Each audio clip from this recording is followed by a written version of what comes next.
Hello students, welcome to the fifth video of this chapter work and energy। पहले 4 videos में से हमने पहले 2 वीडियो में वर्क की बात की, उसके बाद 2 वीडियोस में हमने एनर्जी क्या होता है और स्पेसिफिकली पिछले वीडियो में हमने काइनेटिक एनर्जी की बात की थी। काइनेटिक एनर्जी या एनर्जी इन जनरल क्या होता है? Energy is the capacity to do work. और वर्क क्या होता है? वर्क वो होता है जहां आप फोर्स लगाते हो और डिस्प्लेसमेंट होता है in the line of action of force. Now work और एनर्जी को मिला देने का हमने काम किया था काइनेटिक एनर्जी वाले पिछले वीडियो में। इस वीडियो में भी हम लोग कुछ ऐसा ही काम करने वाले हैं when we talk about potential energy. यहां पर भी वर्क और एनर्जी मिलेंगे। Why? Because energy is the capacity to do work, और वर्क में फोर्स लगता है, डिस्प्लेसमेंट होता है। सो बेसिकली ये बातें कहीं ना कहीं सब जुड़ने ही वाली है। सो अगर आपने पहले 4 वीडियोस नहीं देखे हैं तो मैं आपसे बोलना चाहूंगा कि आप पहले 4 वीडियोस देख के आओ, या फिर आप अपने बुक में या अपने स्कूल के नोट्स में जहां भी आप वहां के नोट्स में से चेक करके आओ, पढ़ के आओ पहले 4 वीडियोस, या फिर काइनेटिक एनर्जी तक की पढ़ाई करके आओ। बिकॉज ये सब चीजें आपको फिर तब और अच्छे से रिलेट होने लगेगी। राइट? ठीक है, आगे बढ़े। So let's talk about potential energy. Now let's look at these 4 examples and tell me कि क्या इन 4 चीजों के पास एनर्जी है? Okay, let's take one by one. Stretched rubber band के पास एनर्जी है? बताओ। आपको ऐसे सोचना है, एनर्जी है क्या? Okay, you have to think. Oh, does it have the capacity to do work? What is work? Think about this. So if I have a stretched rubber band and if I place a paper, वो आप करते हो ना, दूर मारते हो। So if I have a stretched rubber band and you shoot one piece of paper, so did that stretched rubber band apply some force? Say yes. Did it cause displacement? Yes, it did. तो इसका मतलब वो stretch rubber band ने work किया, और stretch rubber band ने जो work किया तो उसके पास एनर्जी होगी। यस और नो? गुड। स्ट्रेच्ड और कंप्रेस्ड स्लिंकी और स्प्रिंग। तो स्लिंकी अगर आपको पता नहीं है, स्लिंकी वो ऐसे एक मेटल का या प्लास्टिक का ऐसे स्प्रिंग जैसा होता है जिसको आप ऐसे ऐसे करके खेल सकते हो। इट्स वेरी लूज ऑल्सो, मतलब बहुत इजीली वो कंप्रेस भी हो जाता है, स्ट्रेच भी हो जाता है। और you can think of a spring. Spring को अगर मैं कंप्रेस करता हूं तो क्या स्प्रिंग वर्क कर सकता है? यस, कर सकता है। जैसे मैं उसको कंप्रेस करता हूं वैसे शूट हो जाता है। देखो, जब आप स्प्रिंग को ऐसे रखो और ऐसे कंप्रेस करो, जैसे छोड़ो वो एकदम से ऐसा फोर्स लगाता है। So it can do work, it can shoot something. Okay, it can shoot a pen में भी जब वो ऐसे वैसा सिस्टम होता है ना, पेन में जब आप पेन को ऐसे प्रेस करते हो तो अंदर जाता है, फिर वापस आता है। So all those things are done by spring.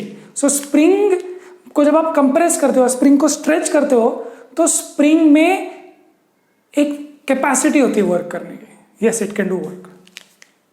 Winding of toy car, चाबी भरना बोलते हैं जिसको। तो टॉय कार होती है, उसमें कुछ तो होता है, आप उसको वाइंड करो, गोल गोल गोल घुमाओ, टाइट हो जाता है। फिर उसके बाद जैसे ही आप उस चीज को जमीन पर रखते हो वो जूम करके निकल जाता है। कैसे? तो वो जो अंदर स्प्रिंग था, उस स्प्रिंग को अगर आपने कंप्रेस किया, स्ट्रेच किया, जो भी किया आपने उसके पास एक कैपेसिटी आ गई, उसके पास एक ताकत आ गई जो वो यूज कर सकता है वर्क करने में। इसमें उसने वर्क क्या किया? गाड़ी को आगे भगा दिया।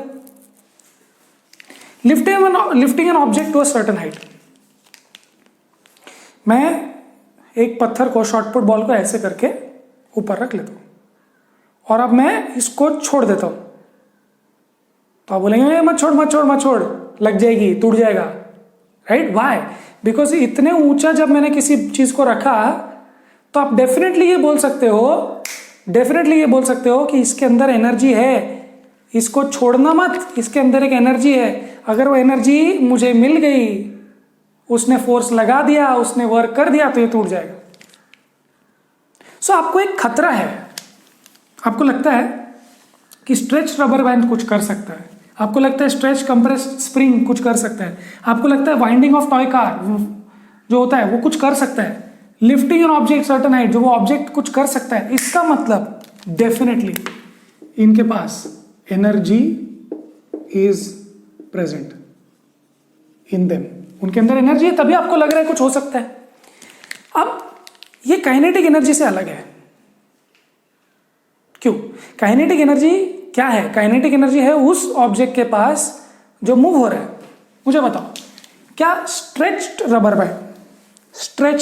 रबर बैंड में एनर्जी है? यस। क्या वो मूव हो रहा है? नहीं। मूव होगा, पर अभी हो रहा है क्या? नहीं। आप जैसे इसको खींचते हो, आपको भरोसा है कि वो वर्क करेगा, वो फेंकेगा उसको, तो आपको क्या लगता है उसके अंदर कुछ तो है अभी, नॉट मूविंग। समझ गए? स्प्रिंग जब कंप्रेस्ड होता है तो आपको पता है कि कुछ भी हो सकता है। अब आप सोच रहे होंगे स्प्रिंग कहाँ होता है? तो स्प्रिंग होता है ना, वो बंजी जंपिंग करते हो आप, छोटा छोटा बंजी जंपिंग होता है ना अम्यूजमेंट पार्क वगैरह में, तो स्प्रिंग लगे होते हैं उसमें। या जो कपड़ा होता है जो जिसको बोलते हैं क्या, ट्रैम्पोलिन जो बोलते हैं, वो भी स्प्रिंग जैसे ही काम करता है। तो जैसे आप उसको कंप्रेस करते हो, आप पे फोर्स लगाता है, वर्क कर देता है, आप ऊपर आप जंप कर लेते हो। So these things are there. Winding of toy car, अगर आपने चाबी भर दी टॉय कार में तो कुछ करेगा, यस, बट क्या अभी वो कुछ मूविंग हो रहा है क्या? नहीं, अभी मूविंग नहीं है, बट आपको लगता है कुछ करेगा। ऑब्जेक्ट ऊपर है, मूविंग नहीं है, आपको पता है पर कुछ करेगा, कुछ तो करेगा, छोड़ेगा उसके बाद करेगा। So energy is stored. समझ गए? उसके अंदर कुछ है। जैसे एक बम होता है ना, बॉम्ब, अगर एक न्यूक्लियर बॉम्ब किसी कंट्री के पास है, नॉर्थ कोरिया के पास बहुत न्यूक्लियर बॉम्ब है, यूएसए के पास, रशिया के पास, इंडिया के पास है न्यूक्लियर बॉम्ब, पाकिस्तान के पास न्यूक्लियर बॉम्ब के बाजू में आप बैठे हो, आपको क्या लगता है? आपको लगता है भाई ये तो जबरदस्त कुछ कर सकता है, मतलब इसके पास जबरदस्त एनर्जी है, बट क्या वो मूविंग है? अभी नहीं। आप बोलोगे यार उसके अंदर है, उसके अंदर स्टोर्ड है,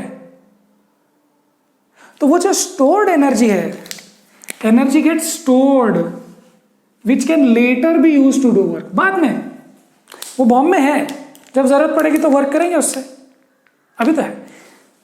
स्ट्रेच्ड है, जरूरत पड़ेगी तो छोड़ देंगे, तब वर्क करेगा। बो एंड एरो का भी एग्जांपल मैं देना चाहूंगा। बो एंड एरो आपको पता है बो एंड एरो कैसे? आर्चरी देखा है? वो ऐसे पकड़ते हैं, ऐसे खींचते हैं, एरो छोड़ देते हैं। तो आपने ये जो रस्सी है, बो में जो रस्सी है, वो रस्सी को आप ऐसे खींचते हो, और फिर जब आप खींचते हो तो वो स्ट्रेच होती है, and then you know that if you leave this it will do some work. You know there is something in it. You know that energy is there, and that energy is stored, which can be later used. जैसे आप छोड़ दोगे, it can be used now to do some work. So energy was stored when we did some work on the above. भाई हमने जब suppose इस phone को उठाया, ये उठाया, बोले छोड़ मत, तो हमने जब इसमें एनर्जी स्टोर की, कैसे स्टोर हुई उसके अंदर एनर्जी? बताओ। इसके ऊपर एनर्जी स्टोर कैसे हुई? स्ट्रेच्ड रबर बैंड में, कंप्रेस्ड स्प्रिंग में, टॉय कार में, या एक ऑब्जेक्ट में। कैसे एनर्जी स्टोर? एनर्जी स्टोर्ड है, ये हम समझ गए। कैसे? किसने किया? बोलेंगे आपने ही तो किया, आपने ऊपर उठा के रखा। आपने वर्क किया कि नहीं किया? बताओ। आपने वर्क किया, यस। आपने उस पे वर्क किया, उसको उठा दिया। अब आप जैसे ही छोड़ोगे, आप क्या बोलोगे? आप बोलोगे अब ये वर्क कर सकता है क्योंकि इसमें एनर्जी है। सो ध्यान से समझना, energy was stored when we, very important, we did some work on the above. On the above मतलब ऑब्जेक्ट पे, टॉय कार पे, स्प्रिंग पे, रबर बैंड पे हमने जब वर्क किया, बेसिकली हमने वर्क किया, अब इसमें स्टोर हो गया, अब ये वर्क करेगा।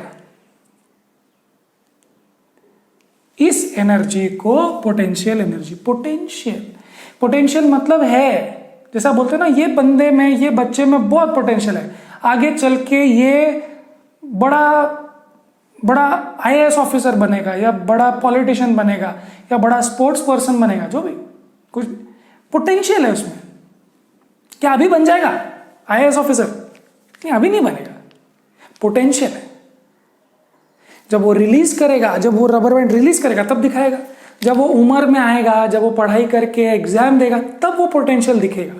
हाँ, इसमें पोटेंशियल था, मतलब इसमें है, छुपा हुआ है, अंदर स्टोर्ड है, कभी तो भी निकालेंगे जब वर्क करना होगा तब। काइनेटिक एनर्जी की अलग बात है। ये पंखा घूम रहा है, क्या इसमें एनर्जी है? हाँ। कहाँ स्टोर्ड है कि दिखा रहा है? हाँ, अभी दिखा रहा है, वो अभी है, अभी गोल गोल घूम के दिखा रहा है वो मुझे एनर्जी। बट इसमें एनर्जी है? हाँ। क्या ये चलते हुए दिखा रहा है? नहीं, इसमें है, बाद में दिखाएगा। सो डेफिनेशन देखो पोटेंशियल एनर्जी का। Potential energy possessed by object is the energy present in it by virtue of its position, bye virtue of its position, bye virtue of it's spring का पोजिशन, पोजिशन है ना, या configuration है। Configuration का मतलब कौन सी चीज कहां रखी हुई है, कॉन्फ़िगरेशन, कॉन्फ़िगर, पोजिशंस, पोजिशंस ही समझ लो। जैसे रबर बैंड ऐसे पड़ा हुआ है तो उसका वो कॉन्फ़िगरेशन है, वो स्ट्रक्चर है। आपने उसका स्ट्रक्चर चेंज कर दिया तो बिकॉज वो स्ट्रक्चर वैसा है उसमें एनर्जी स्टोर हो गई। किसने की store? We did some work on it, तो उसमें स्टोर हो गई। समझ में आ गया बात? ये पत्थर को उठा के मैंने ऊपर रख दिया तो इसके पास एनर्जी कैसे आई? Present in it by virtue of its position. ऊपर है ना, इसलिए उसके पास एनर्जी है, नीचे है तो नहीं है। समझ गए? And one more example is bow and arrow. तो बो एंड एरो का कॉन्फ़िगरेशन ये है, तब उसमें एनर्जी है। आप छोड़ोगे तो वो जाएगा। Now again let's talk about that. Sir इसमें जो एनर्जी है, सर बाद में तो चलेगा ना, वो बाद में तो जब चलेगा तो काइनेटिक ही हो जाएगा। देखो इसको छोड़ो, ये जा रहा है, काइनेटिक। इसको छोड़ो, ये चला गया, काइनेटिक। टॉय कार को आपने वाइंड किया, फिर भाग गई कार, काइनेटिक। स्ट्रेच स्प्रिंग को आप छोड़ दो, ऐसे हो जाती है, काइनेटिक। सो यस, एग्जैक्टली, उसके अंदर स्टोर्ड जो थी वो बाद में काइनेटिक के रूप में मैनिफेस्ट हो सकती है। बट उस स्टोर्ड एनर्जी को हम जब भी यूज करेंगे हम उसको नाम पोटेंशियल देंगे। पोटेंशियल अभी है, न्यूक्लियर बॉम्ब में अभी है क्या कुछ? तो बोलेंगे अभी कुछ है क्या?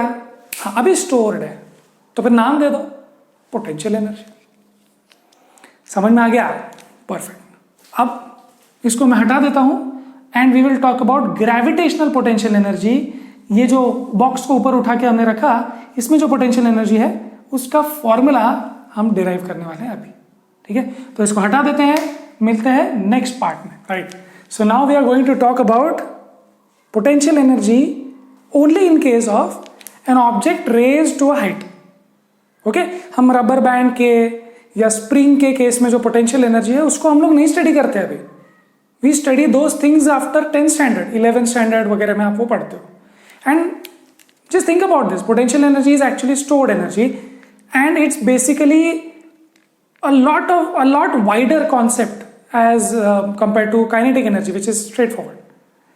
So potential energy में बहुत सारे अलग अलग चीजें होती है, बट अभी हम लोग एक टाइप का पढ़ने वाले हैं एंड बाकी के टाइप्स अब 11th स्टैंडर्ड में when you take science if at all. So potential energy of an object at a height. So for example ये मैंने ऐसे उठा के रख दिया। अच्छा, अब इसमें एनर्जी है कितनी है, कौन सी है? पोटेंशियल। तो कितनी है वो निकालने के लिए हम लोग कुछ पढ़ने वाले हैं। सो ग्रेविटेशनल पोटेंशियल एनर्जी देखो क्या है।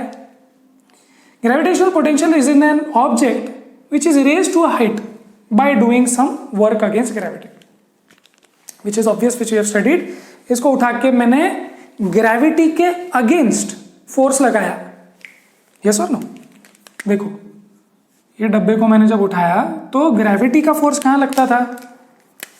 ग्रेविटी का फोर्स नीचे लग रहा था, बट मैंने ऊपर फोर्स लगाया और ऊपर डिस्प्लेसमेंट हुआ। समझ गए? सो मैंने वर्क किया against gravitational force. Now if you can see I have done positive work because displacement ऊपर हुआ, इसने किया नेगेटिव वर्क बिकॉज आप समझ रहे हो डिस्प्लेसमेंट और फोर्स उस केस में उल्टा है। So anyway that's not the important point here.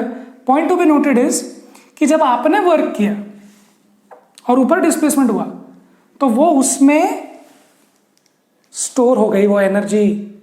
वो जो अपने वर्क किया ना वो एनर्जी के फॉर्म में स्टोर हो गया। आपको पता है, पिछले वीडियो में देखा हमने कि वर्क एनर्जी भाई भाई, वर्क करते हो तो एनर्जी में स्टोर हो जाता है वो, या फिर वो एनर्जी के फॉर्म में, काइनेटिक फॉर्म में दिखाता है।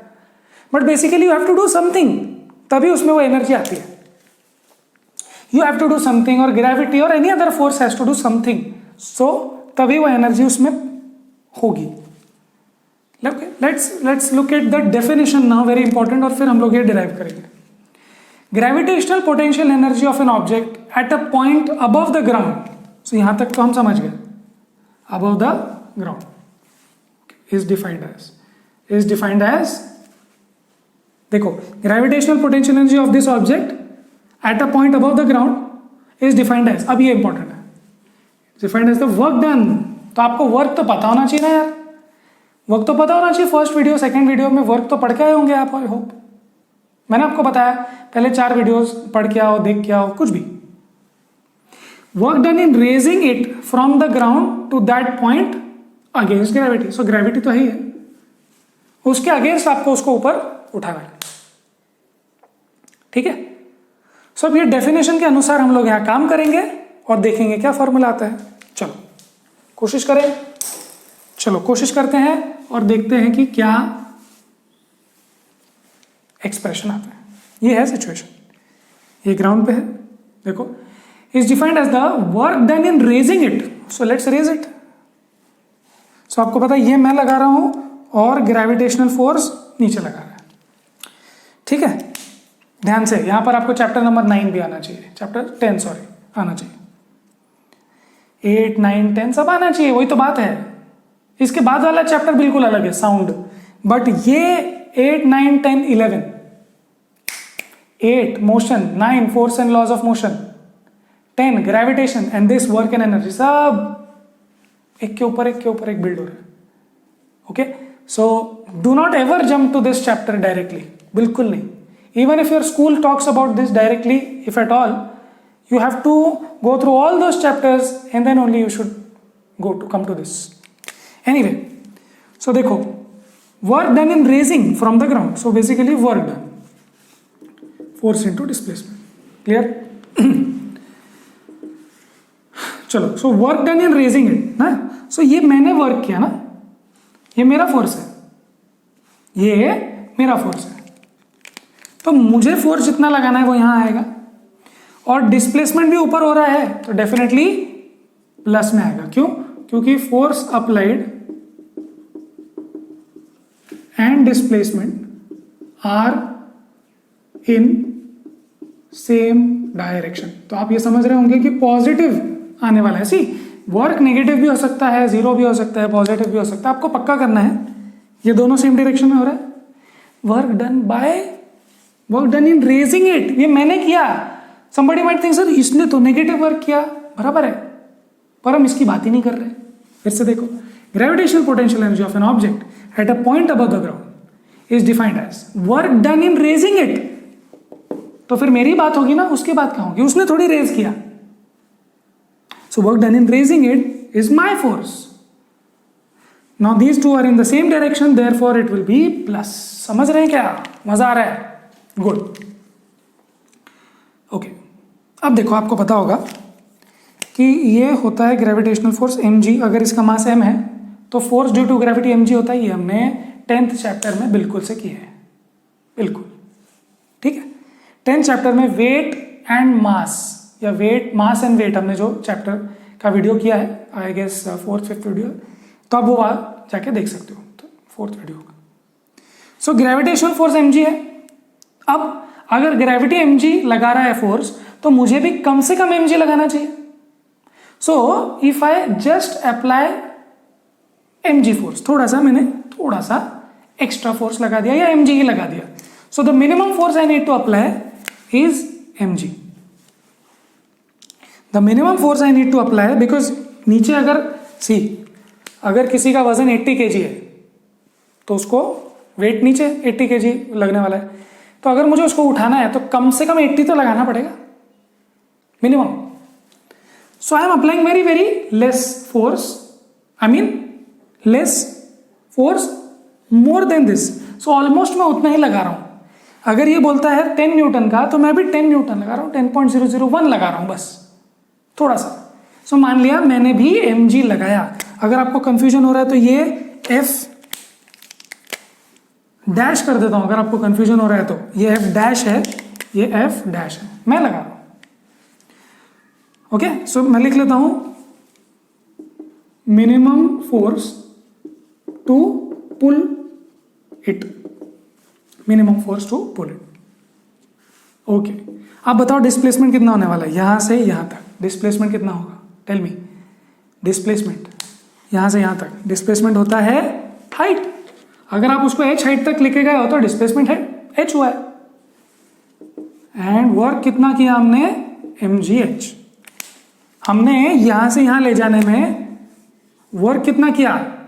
This is what work done by us against gravity to raise it to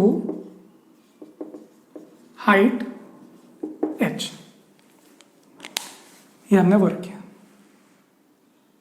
अब देखो काम हो गया। Gravitational potential energy of an object at a point above the ground is defined as work done in raising it from the ground to that point against gravity. So समझ गए क्या आप? अरे यही तो है पोटेंशियल एनर्जी, अरे यही तो है पोटेंशियल एनर्जी इज mgh, क्योंकि डेफिनेशन के हिसाब से यही तो हमने वर्क किया उसको उठाने में, तो यही तो एनर्जी स्टोर्ड है उसमें। समझ गए क्या?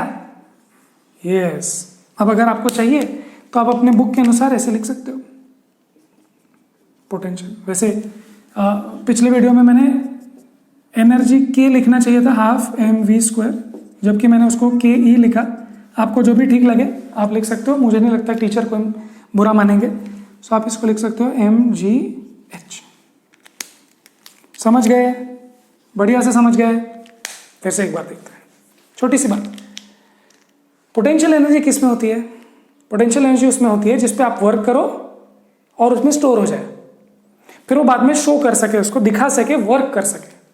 हमने बहुत सारे एग्जांपल देखे, पर हम किसकी बात कर रहे हैं अभी? ग्रेविटेशनल पोटेंशियल, ग्रेविटी से रिलेटेड। देखो रबर बैंड को खींचने में ग्रेविटी का हाथ नहीं है, या मैं ग्रेविटी के अगेंस्ट भी नहीं खींच रहा हूं, बट जब मैं किसी चीज को ऊपर लेके जाता हूं तो मुझे ग्रेविटी को हराना है। So gravitational potential energy of an object at a point of an object at a point above the ground is defined as work done in raising it. किसने रेज किया? मैंने।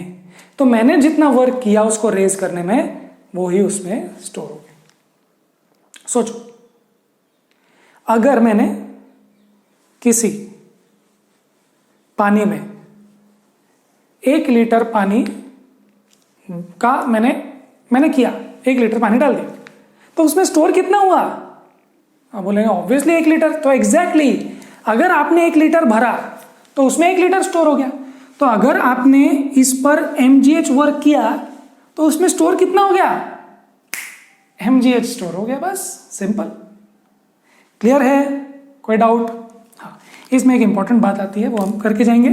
वो ये कि सपोज आप इसको ये ऐसे करके लेके गए, सपोज आप इसको ऐसे घुमा घुमा के ऐसे लेके गए, कर सकते हो कि नहीं? देखो ये फोन को मैं ऐसे करके ले जा सकता हूं, या मैं ऐसे ऐसे ऐसे ऐसे ऐसे ऐसे ऐसे करके ये करके इधर लेके जा सकता हूं। मुझे बताओ in both cases how much potential energy will be stored, in both cases how much work will be done? तो जवाब बहुत सरल है, बहुत ही सरल। देखो work done F into S है ना, फोर्स तो आप ये लगाने वाले हो mg। सवाल सिर्फ डिस्प्लेसमेंट का है। तो अगर आप इस रास्ते से जाओ या इस रास्ते से जाओ, मुझे आप बताओ डिस्प्लेसमेंट क्या होता है? पिछले वीडियो में बात की थी कि नहीं की थी? की थी, हमने काइनेटिक एनर्जी के टर्म्स में बात की थी शायद। सो नहीं, वर्क के केस में, वर्क के वीडियो में किया था। देखो यहां से लेके यहां तक अगर आप डायरेक्ट जाते हो, या ऐसे ऐसे करके जाते हो, या ऐसे ऐसे ऐसे करके जाते हो, 1 2 3, तीनों केस में डिस्प्लेसमेंट सेम होगा, बिकॉज डिस्प्लेसमेंट का डेफिनेशन आपको पता है, shortest straight line from source to destination.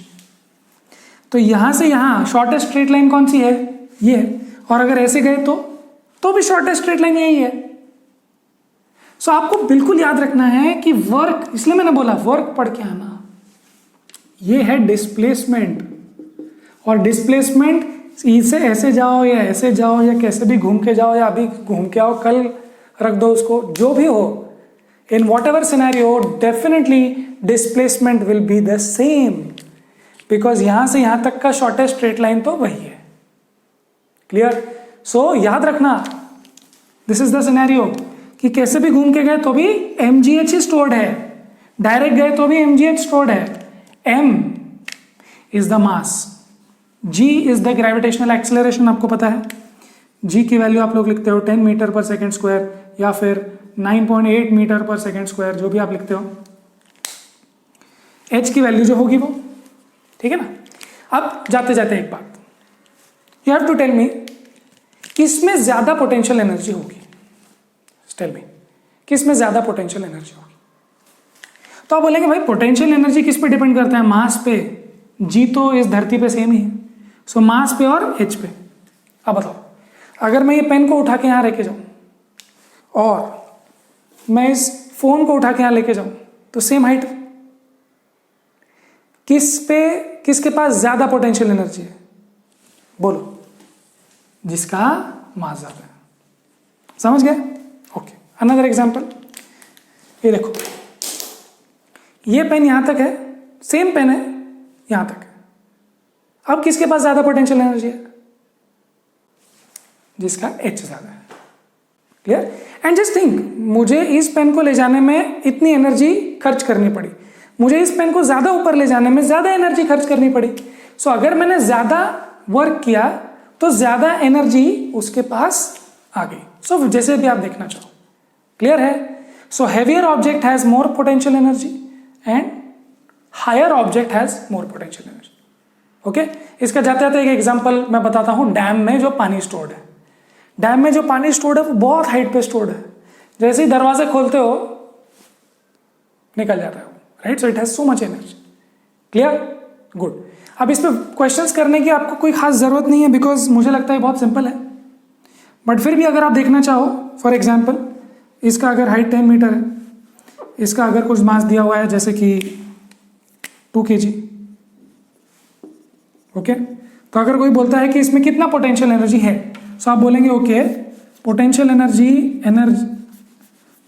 Energy P EP is equal to mgh। चलो, m कितना 2, g का वैल्यू आप लोग चाहो तो 10 ले सकते हो, 9.8 ले सकते हो। तो चलो हम 9.8 ले लेते हैं और ये बन जाता है 10 metre. So everything is in SI units, no problem. इसको मल्टीप्लाई कर लेते हैं। So 10 into 9.8 becomes 98, 98 into 2 is 196। So 196 joule is the energy possessed by this body when it is at a height of 10 meter. Now if you obviously increase the height, energy will increase, or if you increase the mass, energy will increase, right? इस video में इतना ही। Next videos में हम लोग बात करने वाले हैं ये दोनों एनर्जीज, काइनेटिक और पोटेंशियल एनर्जीज को कंबाइन करके हम एक बहुत इंपॉर्टेंट लॉ पढ़ने वाले हैं, और वो लॉ होगा law of conservation of energy, very famous. So ये आने वाले वीडियो में हम लोग करेंगे। इस वीडियो में इतना ही, ठीक है? सो नेक्स्ट वीडियो आने से पहले डेफिनेटली ये सब पढ़ाई करके आइए, एंड आई होप आप पढ़ाई करते रहेंगे। टिल देन, नेक्स्ट वीडियो तक वी विल सी यू।